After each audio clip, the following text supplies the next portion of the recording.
मनाता है। अगले साल स्वामी विवेकानंद जी की 162वीं जयंती है।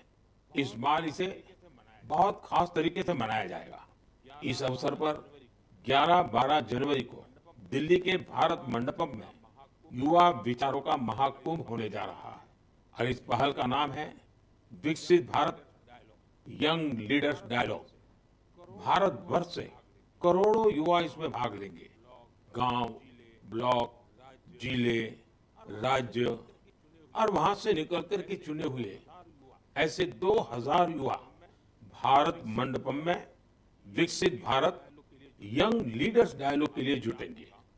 आपको याद होगा, मैंने लाल किले की प्राचीर से ऐसे युवाओं से राजनीति में आने का आह्वान किया है जिनके परिवार का कोई भी व्यक्ति और पूरे परिवार का पॉलिटिकल बैकग्राउंड नहीं है। ऐसे 1 लाख युवाओं को, नए युवाओं को राजनीति से जोड़ने के लिए देश में कई तरह के विशेष अभियान चलेंगे।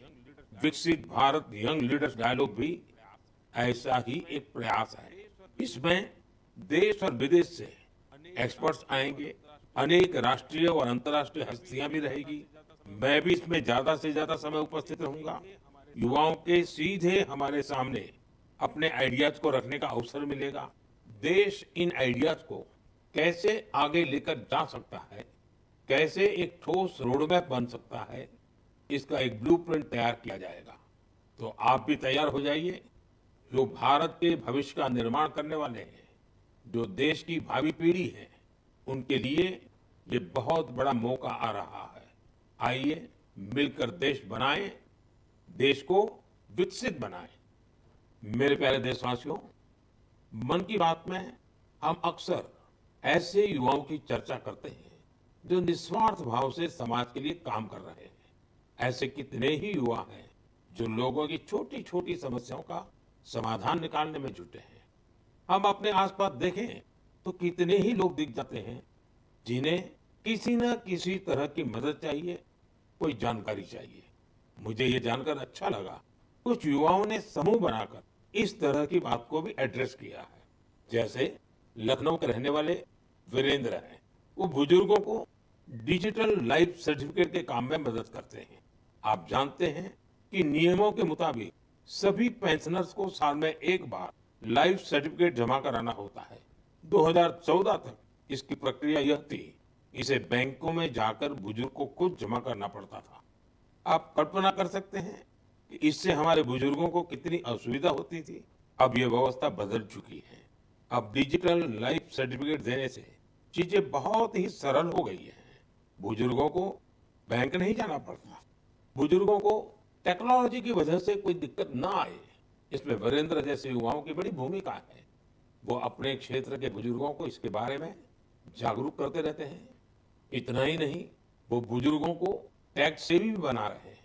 ऐसे ही प्रयासों से आज डिजिटल लाइफ सर्टिफिकेट पाने वालों की संख्या 80 लाख के आंकड़े को पार कर गई है। इनमें से 2 लाख से ज्यादा ऐसे बुजुर्ग हैं जिनकी आयु 80 के भी पार हो गई है। साथियों, कई शहरों में युवा बुजुर्गों को डिजिटल क्रांति में भागीदार बनाने के लिए भी आगे आ रहे हैं। भोपाल के महेश ने अपने मोहल्ले के कई बुजुर्गों को मोबाइल के माध्यम से पेमेंट करना सिखाया है। इन बुजुर्गों के पास स्मार्टफोन तो था, लेकिन उसका सही उपयोग बताने वाला कोई नहीं था। बुजुर्गों को डिजिटल अरेस्ट के खतरे से बचाने के लिए भी युवा आगे आए हैं। अहमदाबाद के राजीव लोगों को डिजिटल अरेस्ट के खतरे से आगाह करते हैं। मैंने मन की बात के पिछले एपिसोड में डिजिटल अरेस्ट की चर्चा की थी। इस तरह के अपराध के सबसे ज्यादा शिकार बुजुर्ग ही बनते हैं। ऐसे में हमारा दायित्व है कि हम उन्हें जागरूक बनाएं और साइबर फ्रॉड से बचने में मदद करें।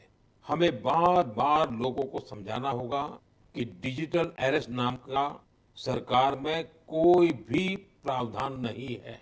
ये सरासर झूठ, लोगों को फंसाने का एक षड्यंत्र है।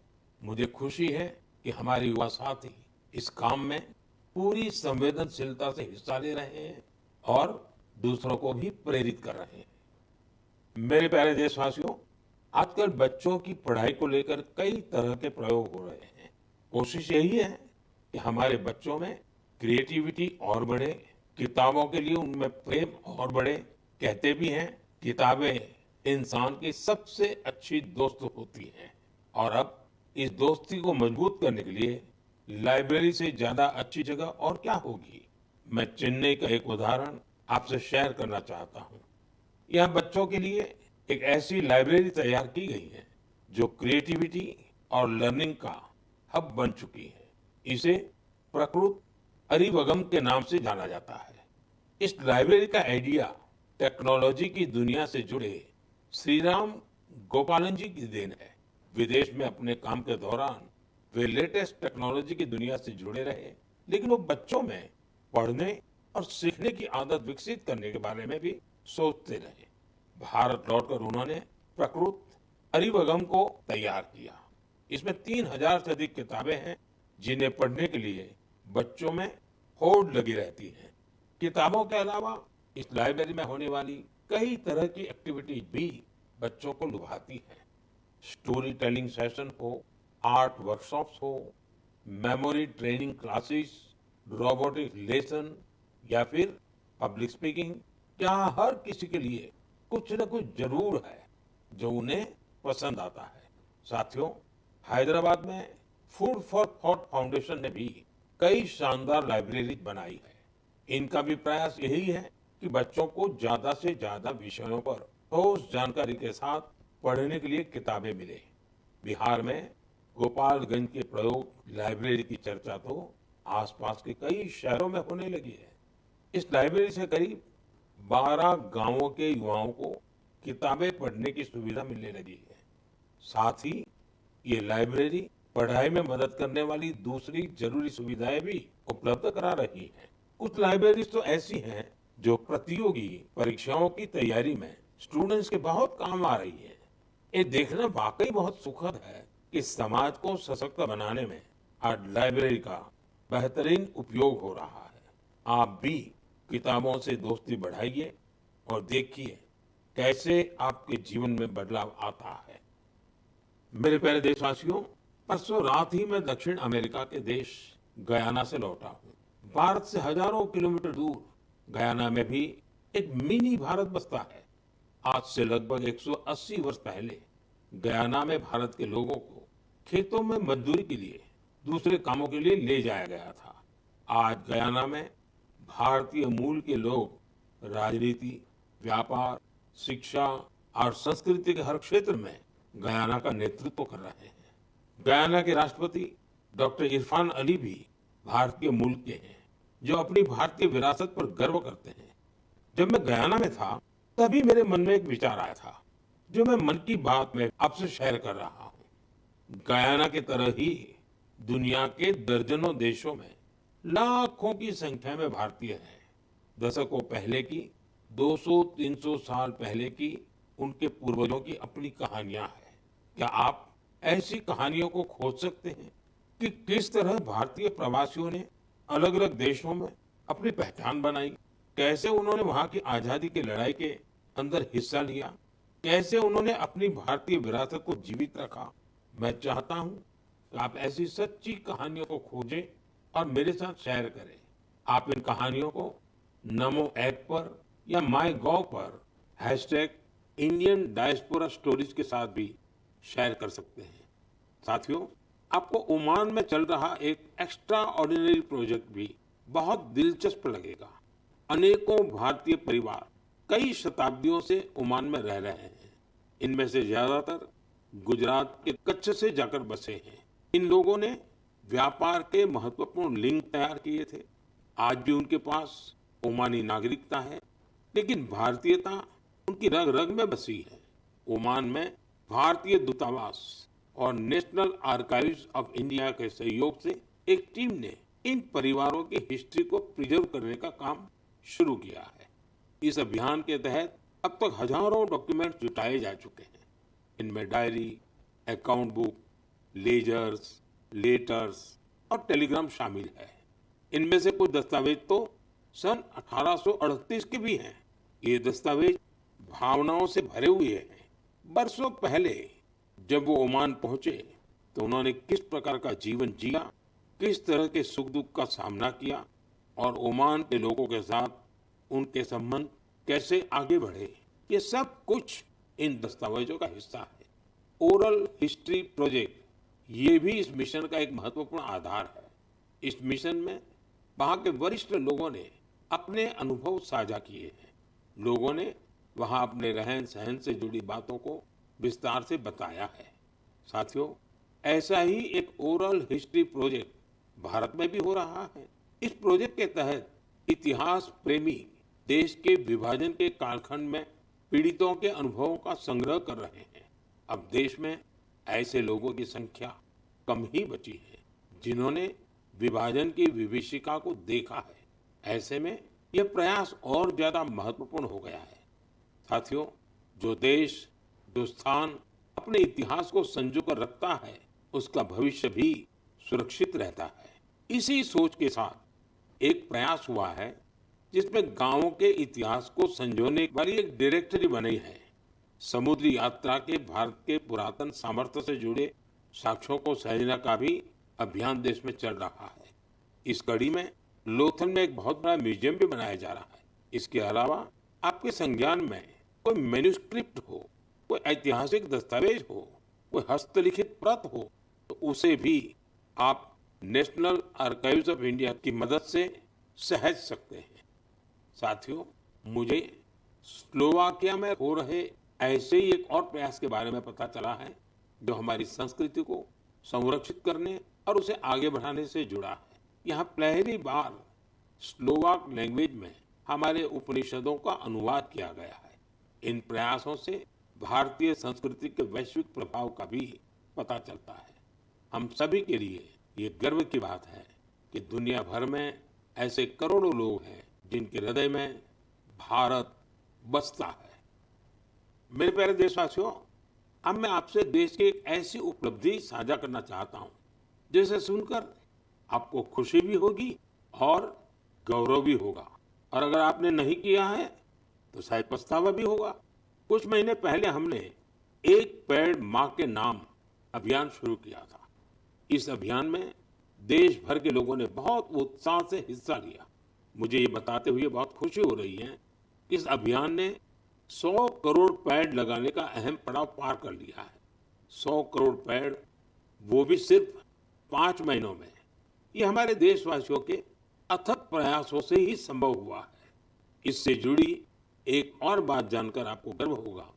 एक पेड़ मां के नाम अभियान अब दुनिया के दूसरे देशों में भी फैल रहा है।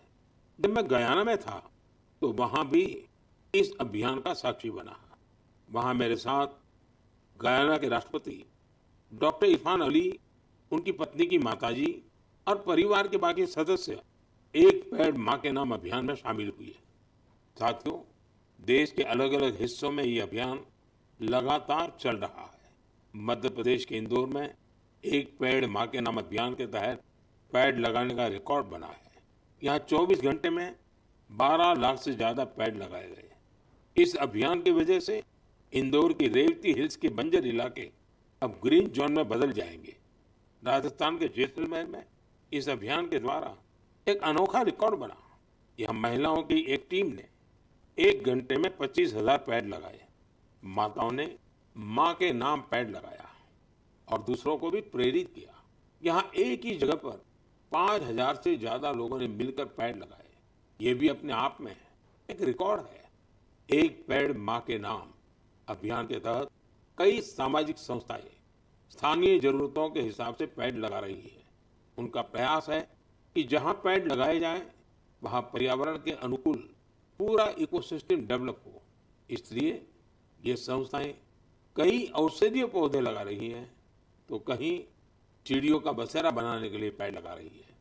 बिहार में जीविका सेल्फ हेल्प ग्रुप की महिलाओं ने 75 लाख पेड़ लगाने का अभियान चला रही है।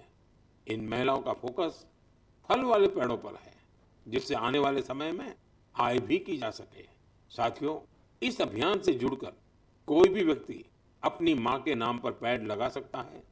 अगर मां साथ है तो उन्हें साथ लेकर आप पेड़ लगा सकते हैं, नहीं तो उनकी तस्वीर साथ में लेकर आप इस अभियान का हिस्सा बन सकते हैं।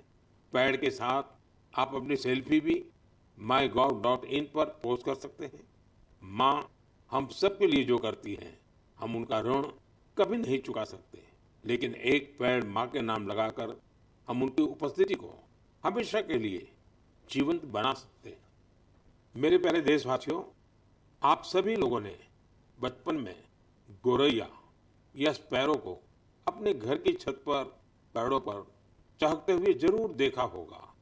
गोरैया को तमिल और मलयालम में कुरुवी, तेलुगु में पिटूका और कन्नड़ा में गुब्बी के नाम से जाना जाता है। हर भाषा संस्कृति में गोरैया को लेकर किस्से कहानी सुनाए जाते हैं। हमारे आसपास बायोडायवर्सिटी को बनाए रखने में गोरैया का एक बहुत महत्वपूर्ण योगदान होता है। लेकिन आज शहरों में बड़ी मुश्किल से गोरैया दिखती है। बढ़ते शहरीकरण की वजह से गोरैया हमसे दूर चली गई है। आज की पीढ़ी के ऐसे बहुत से बच्चे हैं जिन्होंने गोरैया को सिर्फ तस्वीरों या वीडियो में देखा है। ऐसे बच्चों के जीवन में इस प्यारी पक्षी की वापसी के लिए कुछ अनोखे प्रयास हो रहे हैं। चेन्नई के कुडुगल ट्रस्ट ने गोरैया की आबादी बढ़ाने के लिए स्कूल के बच्चों को अपने अभियान में शामिल किया है। संस्थान के लोग स्कूलों में जाकर बच्चों को बताते हैं कि गोरैया रोजमर्रा के जीवन में कितनी महत्वपूर्ण है। ये संस्थान बच्चों को गोरैया का घोंसला बनाने की ट्रेनिंग देते हैं। इसके लिए संस्थान के लोगों ने बच्चों को लकड़ी का एक छोटा सा घर बनाना सिखाया। इसमें गोरैया को रहने खाने का इंतजाम किया। ये ऐसे घर होते हैं जिन्हें किसी भी इमारत की बाहरी दीवार पर या पेड़ पर लगाया जा सकता है। बच्चों ने इस अभियान में उत्साह के साथ हिस्सा लिया और गोरैया के लिए बड़ी संख्या में घोंसला बनाना शुरू कर दिया। पिछले 4 वर्षों में संस्था ने गोरैया के लिए ऐसे 10,000 घोंसले तैयार किए हैं। कुडुगल ट्रस्ट की इस पहल से आसपास के इलाकों में गोरैया की आबादी बढ़नी शुरू हो गई है। आप भी अपने आसपास ऐसे प्रयास करेंगे तो निश्चित तौर पर गोरैया फिर से हमारे जीवन का हिस्सा बन जाएगी। साथियों, कर्नाटका के मैसूर की एक संस्था ने बच्चों के लिए अर्ली बर्ड नाम का अभियान शुरू किया। ये संस्था बच्चों को पक्षियों के बारे में बताने के लिए खास तरह की लाइब्रेरी चलाती है। इतना ही नहीं, बच्चों में प्रकृति के प्रति जिम्मेदारी का भाव पैदा करने के लिए नेचर एजुकेशन किट तैयार किया है। इस किट में बच्चों के लिए story book, games, activity sheets और जिगसॉ पजल्स हैं। ये संस्था शहर के बच्चों को गांवों में लेकर जाती है और उन्हें पक्षियों के बारे में बताती है। इस संस्था के प्रयासों की वजह से बच्चे पक्षियों की अनेक प्रजातियों को पहचानने लगे हैं। मन की बात के श्रोता भी इस तरह के प्रयास से बच्चों में अपने आसपास को देखने, समझने का अलग नजरिया विकसित कर सकते हैं। मेरे प्यारे देशवासियों, आपने देखा होगा, जैसे ही कोई कहता है सरकारी दफ्तर, तो आपके मन में फाइलों के ढेर की तस्वीर बन जाती है। आपने फिल्मों में भी ऐसा ही कुछ देखा होगा। सरकारी दफ्तरों में इन फाइलों के ढेर पर कितने ही मजाक बनते रहते हैं, कितनी ही कहानियां लिखी जा चुकी है। बरसों बरस तक के फाइलें ऑफिस में पड़े पड़े धूल से भर जाती थी, वहां गंदगी होने लगती थी। ऐसी दशकों पुरानी फाइलों और स्क्रैप को हटाने के लिए एक विशेष स्वच्छता अभियान चलाया गया। आपको ये जानकर खुशी होगी कि सरकारी विभागों में इस अभियान के अद्भुत परिणाम सामने आए हैं। साफ सफाई से दफ्तरों में काफी जगह खाली हो गई है। इससे दफ्तर में काम करने वालों में एक ओनरशिप का भाव भी आया है। अपने काम करने की जगह को स्वच्छ रखने की गंभीरता भी उनमें आई है। साथियों, आपने अक्सर बड़े बुजुर्गों को कहते सुना होगा कि जहाँ स्वच्छता होती है वहाँ लक्ष्मी जी का वास होता है। हमारे यहाँ कचरे से कंचन का विचार बहुत पुराना है। देश के कई हिस्सों में युवा बेकार समझे जाने वाली चीजों को लेकर कचरे से कंचन बना रहे हैं, तरह तरह के इनोवेशन कर रहे हैं। इससे वो पैसे कमा रहे हैं, रोजगार के साधन विकसित कर रहे हैं। ये युवा अपने प्रयासों से सस्टेनेबल लाइफस्टाइल को बड़ी बढ़ावा दे रहे हैं। मुंबई की 2 बेटियां का ये प्रयास वाकई बहुत प्रेरक है। अक्षरा और प्रकृति नाम की 2 बेटियां कतरन से फैशन के सामान बना रही है। आप भी जानते हैं, कपड़ों की कटाई सिलाई के दौरान जो कतरन निकलती है, इसे बेकार समझकर फेंक दिया जाता है। अक्षरा और प्रकृति की टीम उन्हीं कपड़ों के कचरे को फैशन प्रोडक्ट में बदलती है। कतरन से बनी टोपियां, बैग, हाथों हाथ बिक भी रही है। साथियों, साफ सफाई को लेकर यूपी के कानपुर में भी अच्छी पहल हो रही है। यहाँ कुछ लोग रोज सुबह मॉर्निंग वॉक पर करते हैं और गंगा के घाटों पर फैले प्लास्टिक और अन्य कचरे को उठा लेते हैं। इस समूह को कानपुर प्लॉगर्स ग्रुप नाम दिया गया है। इस मुहिम की शुरुआत कुछ दोस्तों ने मिलकर की थी। धीरे धीरे ये जन भागीदारी का बड़ा अभियान बन गया। शहर के कई लोग इसके साथ जुड़ गए हैं। इसके सदस्य अब दुकानों और घरों से भी कचरा उठाने लगे हैं। इस कचरे से रिसाइकल प्लांट में ट्री गार्ड तैयार किए जाते हैं। यानी इस ग्रुप के लोग कचरे से बने ट्री गार्ड से पौधों की सुरक्षा भी करते हैं। साथियों, छोटे छोटे प्रयासों से कैसी बड़ी सफलता मिलती है, इसका एक उदाहरण असम की इतिशा भी है। इतिशा की पढ़ाई लिखाई दिल्ली और पुणे में हुई है। इतिशा कॉरपोरेट दुनिया की चमक दमक छोड़कर अरुणाचल की सांगती घाटी को साफ बनाने में जुटी है। पर्यटकों की वजह से वहाँ काफी प्लास्टिक वेस्ट जमा होने लगा था।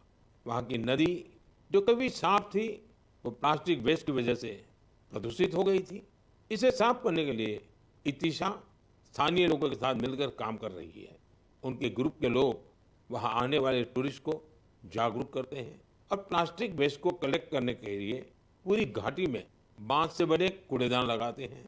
साथियों, ऐसे प्रयासों से भारत के स्वच्छता अभियान को गति मिलती है। ये निरंतर चलते रहने वाला अभियान है। आपके आसपास भी ऐसा जरूर होता ही होगा। आप मुझे ऐसे प्रयासों के बारे में जरूर लिखते रहिए। साथियों, मन की बात के इस एपिसोड में फिलहाल इतना ही।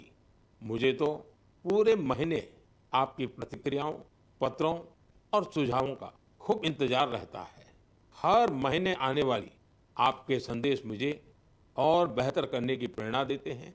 अगले महीने हम फिर मिलेंगे मन की बात के एक और अंक में, देश और देशवासियों की नई उपलब्धियों के साथ। तब तक के लिए आप सभी देशवासियों को मेरी ढेर सारी शुभकामनाएं। बहुत बहुत धन्यवाद।